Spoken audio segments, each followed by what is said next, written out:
we are here at the next forum, and we are with Dion Lisle from Advintro. Dion, so far we've had two different sessions. We had the first one on talent and the second one on technology. Do you have any major takeaways from the day so far? Yeah, really good stuff. Really enjoyed Barb's comments. And I do think the discussion around core is fascinating because it's been a big issue for a long time. And I know I was with a largish bank that was doing what we call hollowing the core. Take the core, build digital layers around it, and then just eventually the core becomes a ledger, and at that point you can really manage that relationship a lot better. It's disappointing core vendors haven't moved more towards getting data free. Some of the panelists in the technology session, they were talking about company culture to an extent. How big is the internal company culture when manipulating the core systems in any way?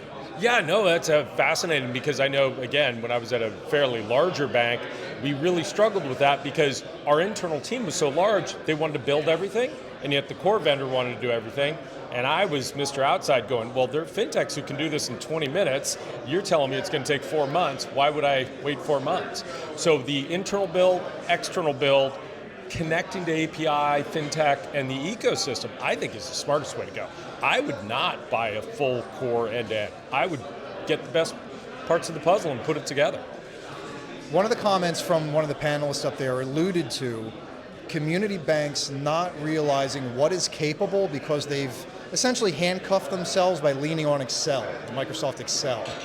What would you say is the first step, the baby step, into getting a community bank to dip their toe outside of knowing Excel's the only option? Well, I think it's funny because you alluded earlier to culture. It is partly culture. I worked on a project for treasury management where the treasury team came back and said, hey, we love this new platform. Can you make it look more like Excel?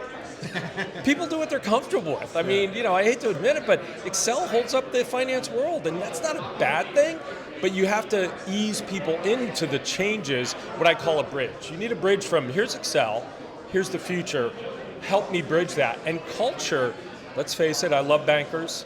I've never been one, I've worked with them. They're not really big change agents. They're not like, wow, let's do something different tomorrow, right? It's what makes them great at the job of bank, and yet it holds them back from the future of banking. That bridge, that balance, that's the hard part. One final question.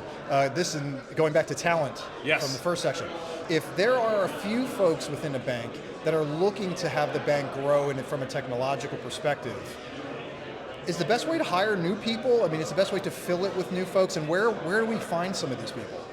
That's the hardest thing in the world is shifting that culture. And I've been the Mr. Outside at Citibank, Huntington Bank, and I've worked with community banks for years.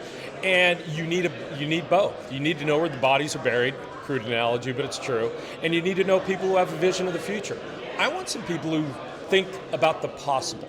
The problem with bankers is they think about the past. You can't drive a bus looking in the rearview mirror the whole time. You have to look over the hood. I need somebody to look at the rearview mirror, but I need people to look over the hood and see where we're going. And it's that balance, and I don't think it's either or, I think it's both. And I think a really nice infusion of outside thinking is very powerful. I was with Huntington Bank in their corporate venture group, and I took a large group, 20 people to Money 2020. Half those people had never heard of Money 2020. I'm like, you work for a bank, how have you never heard of the largest fintech show in the world? But you need that new infusion of thinking. And you mentioned looking forward. Are you looking forward to the rest of the day? Is there a certain panel or a certain discussion you're looking forward to today? I am. I'm looking forward to the balance sheet discussion because it's not my area of expertise, but I'm working with a fintech called Delphi that does AI for balance sheet optimization. And it's a perfect example of people are doing this with Excel. They're balance sheet optimizing. Let's not pick too hard on Silicon Valley Bank, but that didn't work out great for them. So this is a tool where you use AI, you use data, and you can balance your balance sheet better and just be more optimized. Well, you are walking the walk and talking the talk because you're looking forward to something that you're not an expert in. Exactly. So you are looking to grow. Well, thank you for your time. Appreciate it, Dion. Have a good one. Thank you.